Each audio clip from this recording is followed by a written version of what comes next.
Good morning. If everybody could please be seated.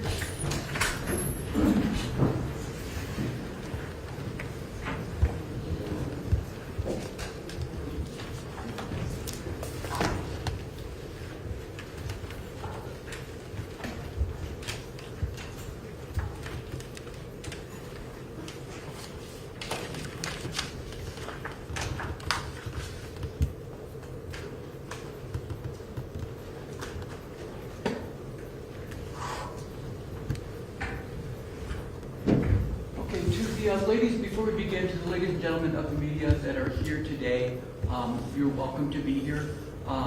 My request is that you not film the family members of the defendant. Can we agree to that? All right. Sure. Don't just be on this side. Okay.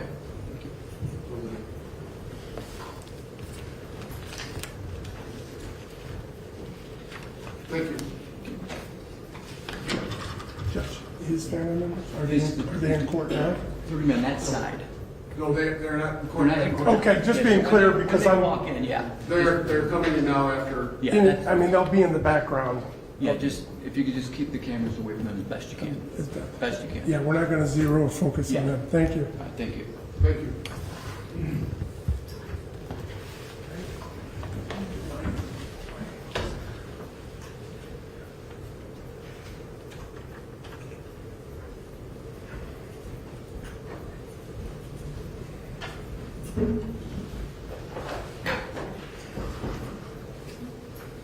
Okay, we are on the record in case number 691644 in the matter of State of Ohio versus Ian Rich.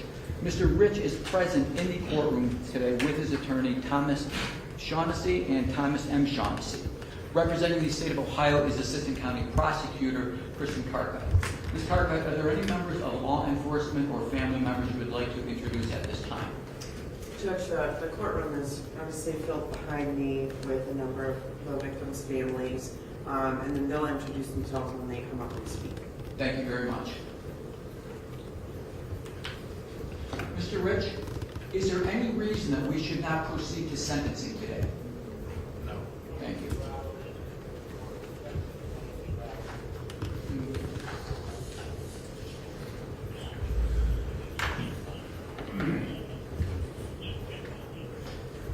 Mr. Rich, if you recall, on the 5th of May, you had pled guilty to involuntary manslaughter with a 5-year firearm specification, which is a felony of the first degree. Do you recall that? Yes. Okay. And do you recall that I had advised you that a felony of the first degree is punishable by a term of incarceration of 3 to 11 years and or a fine of up to $20,000? Yes, Your Honor. And I also advised you that the 5-year firearm specification had to run prior to and consecutive to any other sentence that is imposed in these charges. Do you recall that? Yes. Okay. Do you recall on that same date, the 5th of May, you had pled guilty to attempted murder with a 3-year firearm specification, a felony of the first degree? Yes. Okay. The felony of the first degree comes with the same sentencing guidelines of 3 to 11 years, and the 3-year firearm specification, like the 5-year firearm specification, runs prior to and consecutive to any other sentence that the court imposes. Do you recall that? Yes. Finally, you had pled guilty to discharge of firearms on or near prohibited premises. This is also a felony of the first degree, and that has the same 3 to 11, 3 years to 11 years, plus a financial penalty of up to $20,000. Do you recall that? Yes. Okay. And as a result of the plea negotiation, the remaining counts were dismissed. Do you recall that? Yes. Okay. At the time, I also advised you on what we refer to as the Reagan-Tokes law. Okay. Now, do you remember this conversation? Okay. I'm going to read it into the record again, just to be thorough. And then we'll just, again, like we did at the time of the plea, we're just going to do a quick math exercise to make sure we all understand each other, okay? Senate Bill 201 implements an indefinite sentencing system for non-life felonies of the first and second degree. The sentencing judge will impose a minimum term from within the currently established sentencing range and a maximum term of an additional 50% of the minimum term imposed. Release is presumed to occur at the expiration of the minimum term. However, the Department of Rehabilitation and Corrections may, under certain circumstances, rebut that release presumption and impose additional prison time up to the maximum term.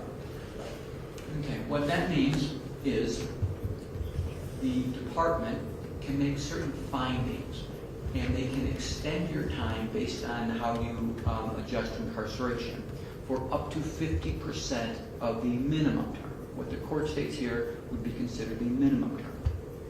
This applies to the highest level felony, which in this case is the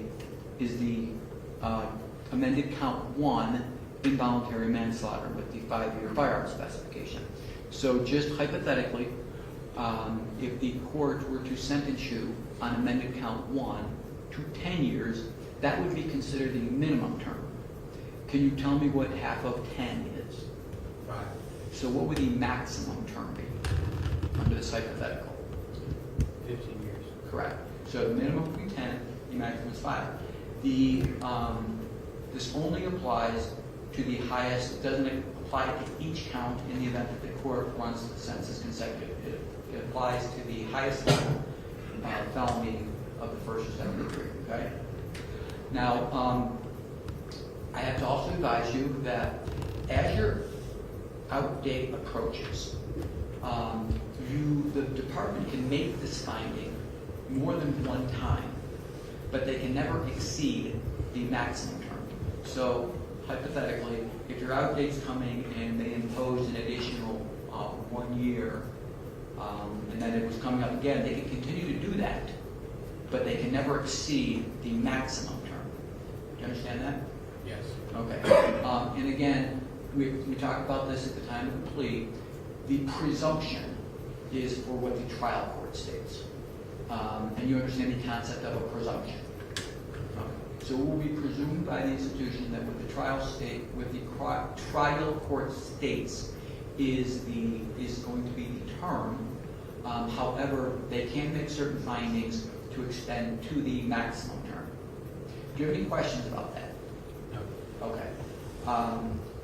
So that is the Reagan-Tokes law.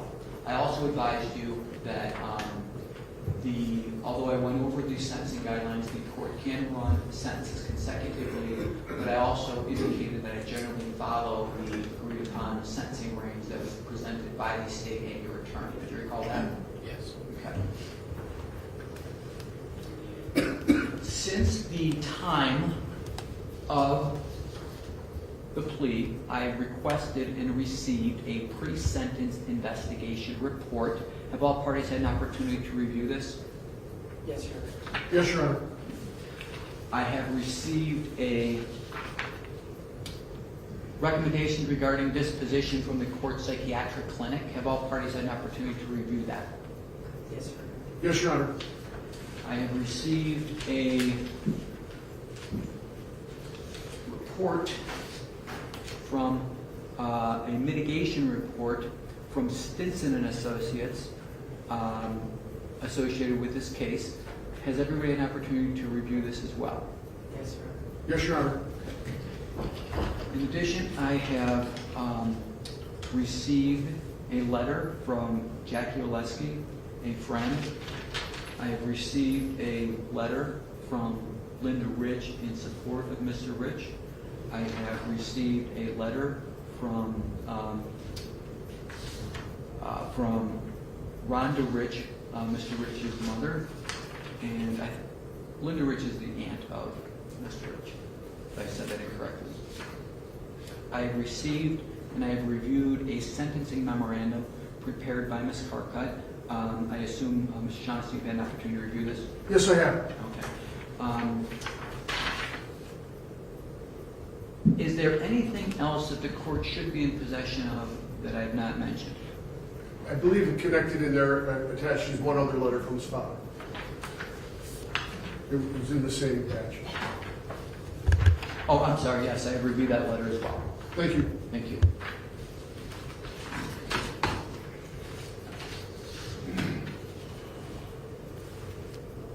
Okay. At this point, I would like to recognize Ms. Carcutt on behalf of the state of Ohio. Thank you, Your Honor. The court correctly recited the plea agreement in this case, and I'll just remind the court that the agreed upon sentencing range that was also part of that plea was that this court would sentence the defendant to a term of incarceration of either 35, 36, 37, 38, 39, or 40 years. And the state of Ohio is here today asking you to impose that 40-year sentence, and I know it's a sentence that the Perez family would like you to impose as well.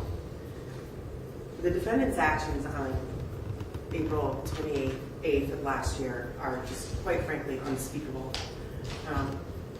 To follow Jackie and David as they got onto the highway and with his top down and unleash gunfire as they're traveling down the highway at a high rate of speed, it's miraculous that no one but David lost his life that night.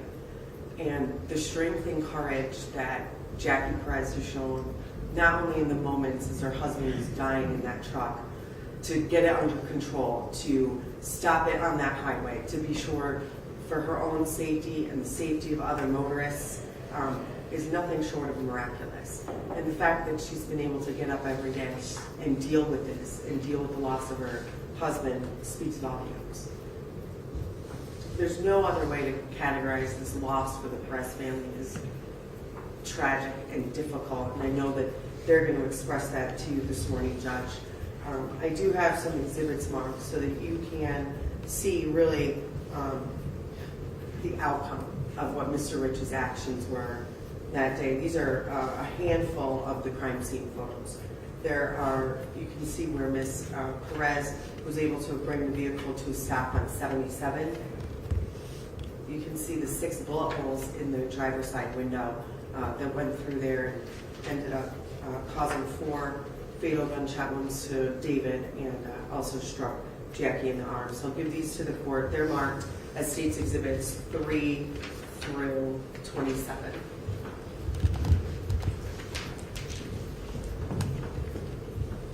Thank you.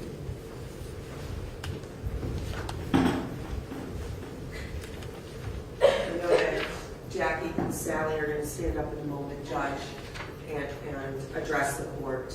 The family's also providing me with a letter that they would like me to read into the record today.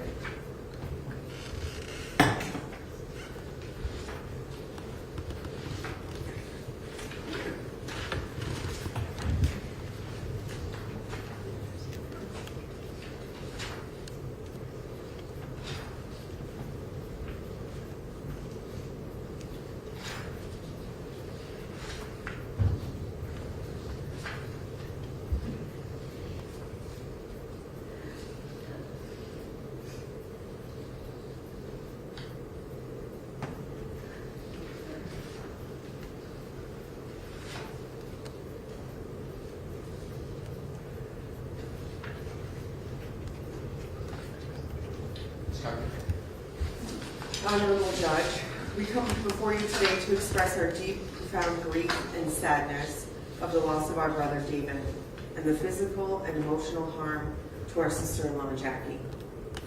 We understand that nothing that happens in this room today can ease the pain that we as siblings endure day after day. We struggle immensely in the absence of David.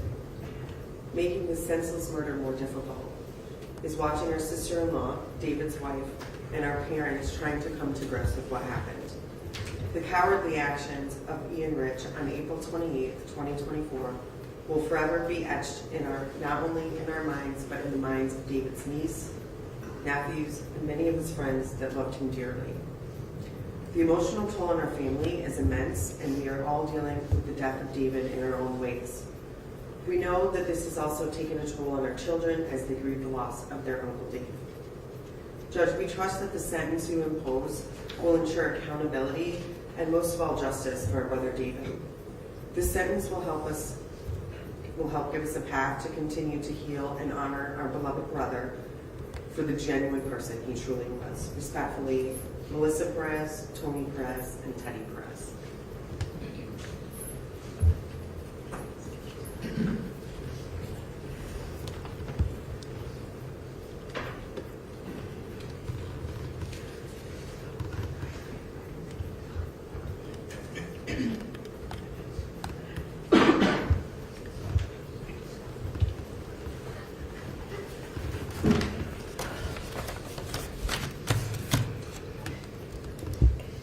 Good morning, Your Honor. Good morning. Thank you for being here.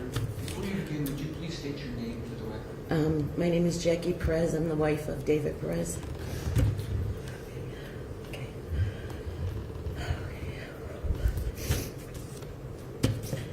I'm writing to you today as the wife and widow of Dave Perez, who was tragically murdered on April 28, 2024 by Ian Rich. I am deeply affected by the loss of my husband and feel compelled to share the devastating impact this crime has had on my life and the lives of our family.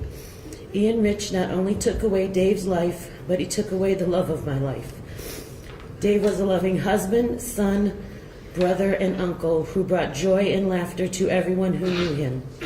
His absence has left a gaping hole in our lives, and the pain of his loss is indescribable.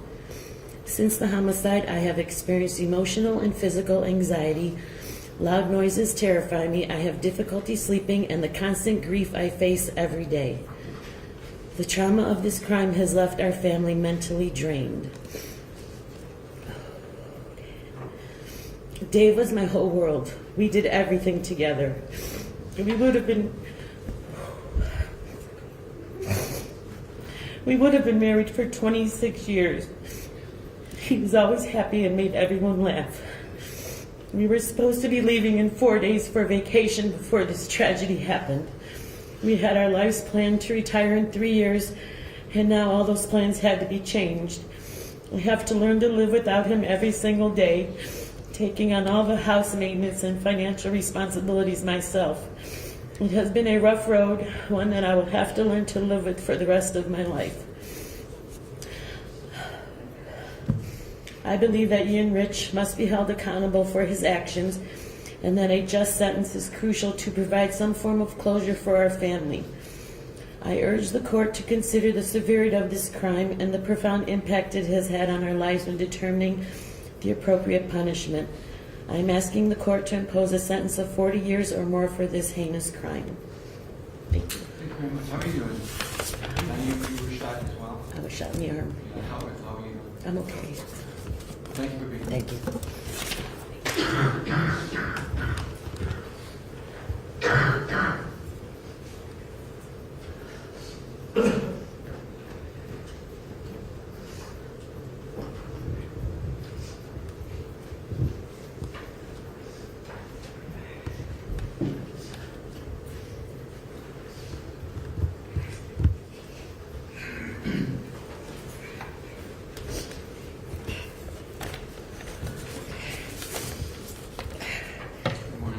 Good morning. My name is Sally Perez. I am the mother of David Perez.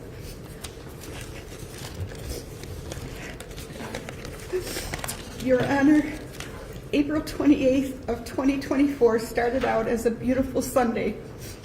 Dave and his wife Jackie, along with his brothers and sister, planned a surprise 75th birthday party for my husband at Harry's Steakhouse. The party was a huge success, with family, friends, and neighbors all participating. David was so excited that they were able to pull this off because it's hard to get anything past my husband. After the party, Dave and Jackie came back to our house to see what gifts my husband received.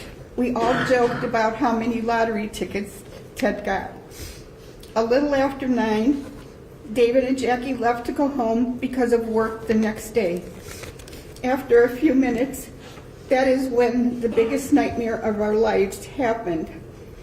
The devil next door followed Dave and Jackie, waiting for them to get on the freeway, then shooting them as they drove, killing Dave and wounding Jackie, two people that had never even spoken to him, never even talked to him.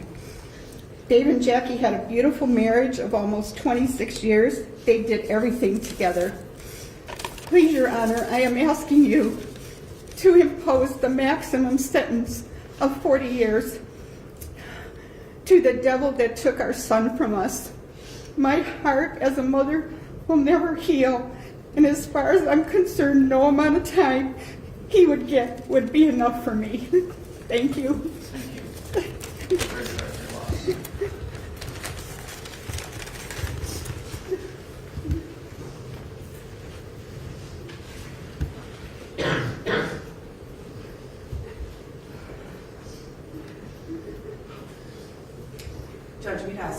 considered the materials you have before you, the state sentencing memorandum, the facts and circumstances of this case, and the victim impact statements that you've heard from the president today. Thank you. Thank you very much. Mr. Shaughnessy, on behalf of Thank you very much, Your Honor, for pleasing the court. I would just begin by stating that nothing I'm about to say is in any way meant to demean the seriousness of what occurred here, or in any way to demean the loss to the Perez family. Judge, I think we would all agree that this is a tragic situation. Your Honor, though, at this point, I do feel compelled to talk about Ian for a few moments, as this is his sentencing. And Judge, I think often we say to ourselves, how did we end up here? And we try and look backwards and see what happened, what were the signs, what were the things, how did this occur? Judge, this young man is 30 years old. It is indicated in the pre-sentence report he has no prior criminal record other than a couple of traffic citations. He's a graduate of Lake Catholic High School. He has an associate's degree from Lakeland Community College. He was employed for a number of years at the steel mills. Judge, I think when you look backwards, and you have the psychiatric history, psychological history before you, and I'm not going to reiterate that all, and I know you've read it and understand it. You have reports from our court clinic, reports from Dr. Stinson. But just to highlight this, throughout the years, he's been diagnosed with social phobia. Let me stop there. These are not excuses. They're not defenses. They're not justifications. They might be a reason or a mitigation of how this young man got here. He's pled guilty. He's acknowledged his guilt. He's acknowledged that this is not a defense, what I'm about to say, and he's agreed that he's going to serve 35 to 40 years in prison. So I just want to be clear, we're not trying to make an excuse. But he has been diagnosed with social phobia, persistent mood disorder, anxiety disorder, psychosis, ADHD. Those don't amount to a criminal defense, Your Honor. We all know that. But they do talk about the troubles that this young man had throughout his life. There was drug use. And we acknowledge that drug use was voluntary in the sense that perhaps he was using it to mask those other conditions that he had. He did begin to use methamphetamine, and we acknowledge it's not a defense because the first time he took it, it was voluntary. Your Honor, however, though, that spiraled into a delusional psychosis that leads us here today. And again, I'm going to stress again, we're not saying that's an excuse. The court's aware to the depths that these delusions went. This young man owned a home, was working in the steel mills. He dismantled that home board by board, took all of the drywall off, was looking for where the FBI was listening to him. He was tunneling out of his basement. He was spraying herbicides because he had a delusion that would keep these people away that were trying to get him. He was hearing voices. He was going to his mother's house to pour bleach down the drains. He was sleeping. It's the old proverbial, it's not a joke though. He was sleeping under tinfoil and bricks and boards. This delusion was that strong. And as indicated in the materials you have there, his family recognized this. His family called Newburgh Heights police. His mother called, I'm counting at least 9 well checks when she would talk to him and she would hear what was in his voice, the things that he was experiencing, the things that he was going through. And Newburgh Heights would go over there and try and do a well check, try and help him. They were aware of what was going on there. The family is very supportive. They're here in the back. They tried to have him hospitalized. They sent him to St. Vincent. You have all the materials. They did all the things they could because they were realizing and living these delusions with him. They didn't know at that time that it was a meth-induced delusion, but they were trying to get him help, and he believed these things in his mind, whether self-induced or not. Your Honor, there's not much more I can say. We look at a lot of homicides down here. We look at intent, and we look at people's backgrounds. I think when you look here, this is a troubled young man who voluntarily used some drugs that probably had a reaction on him that spun out of control like no other. But I do believe, and I don't think the doctors disagree, that this was a real delusion in his mind, that these folks were up to harm him. And we all know that's not true. And Ian knows that's not true now. Judge, he doesn't have a prior record. He's accepted responsibility. He's agreed to go away for 35 to 40 years. And I think there's a tremendous amount of things in his background that would suggest that a lower end of that range would be appropriate. Judge, I know you mentioned consecutive sentences. Just as a matter of the record, we obviously agree that there have to be consecutive sentences to get into the range that we have. So I don't believe the court's required to make those findings. We got the benefit of the plea. So I just want to place that on the record, that I believe that's how it works.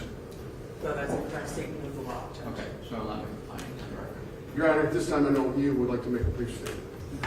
Mr. Rich? I'm deeply sorry. Thank you.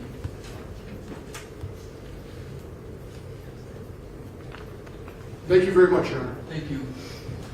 Before imposing sentence, the court notes for the record, I've considered the entire record, the statements that have been made here today. I've considered the pre-sentence investigation report, the mitigation report prepared by Stinson Associates. I've considered the court psychiatric clinic recommendations. I've read all of the letters of support. I've considered the sentencing memorandum that has been provided by the state of Ohio. I've considered the victim impact in making a decision. And I've considered the principles and purposes of felony sentencing contained in Ohio Revised Code, Section 2929, Sections 11 through 13, which require a judge to consider the seriousness and recidivism factors of this case in sentencing. And the court will make a sentencing decision that is commensurate with and not demeaning to the seriousness of the offense and its impact upon the victims, and consistent with sentences imposed for similar offenses committed by similar offenders. I rattled through a number of documents that I read in trying to come up with what is a just sentence within this range. And as Mr. Shaughnessy stated, you try to make sense of things, and this doesn't make any sense. And I'm very sorry for the victim's family as well as the defendant's family. Clearly, there was some psychosis going on. Weighing the pre-sentence investigation, the court psychiatric clinic, and Stinson Associate report, what I was looking for was some kind of something that would, for mitigation factors, something like a history of schizophrenia, something of that nature. And I think in trying to resolve what really happened here, I'm landing on this paragraph from the court psychiatric clinic report, which says, regarding psychosis, Mr. Rich's reported symptoms were inconsistent with genuine psychosis and reflective of substance-induced psychosis for several reasons, including but not limited to. And then the court psychiatric clinic gave me 5 reasons why this was not psychosis other than substance-induced. So that would tend towards the higher end of the range when I consider all the documents that have been put forth before me, that I've read each of them numerous times, and I was reading these with that type of mitigation in mind. I just didn't find in any of these reports, and that paragraph kind of sums up what Mr. Rich's mental state at the time of this act. So again, having considered all of the information that has been put forth, the court sentences Mr. Rich on count 1 to 11 years plus 5 years on the specification. Count 1, the minimum is 11, the maximum is 16.5.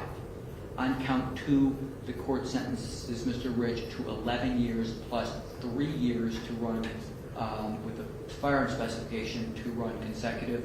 And on count 6, the court sentences Mr. Rich to 10 years for a total of 40 years to 46.5 years. 45.5 years. My math was wrong, Judge. It's Okay. 46.5. 46.5 years. Upon release, because this is a felony, the highest felony is a felony of the first degree, you will be subject to a mandatory term of post-release control of 2 to 5 years. While on post-release control, if you were to violate the terms of post-release control, the adult parole authority has the authority to return you to prison for up to 1/2 of the original sentence imposed. If you were convicted of an additional felony while on post-release control, the sentencing judge in the subsequent case can impose an additional term of 1 year or whatever time remains on post-release control, whichever is greater.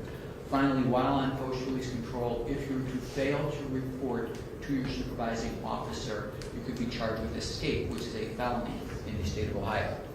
You will be given credit for the number of days that you spent in local incarceration. Who would give that number?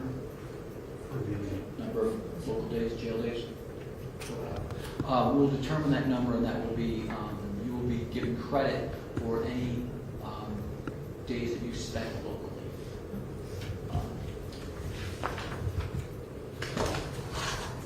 Again, to all the family members here, I'm sorry that we're here together under these circumstances, and I wish you all hopefully some sort of peace in the future.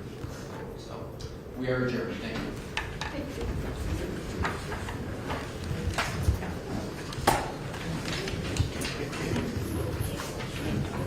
I'm not going to be sorry for this.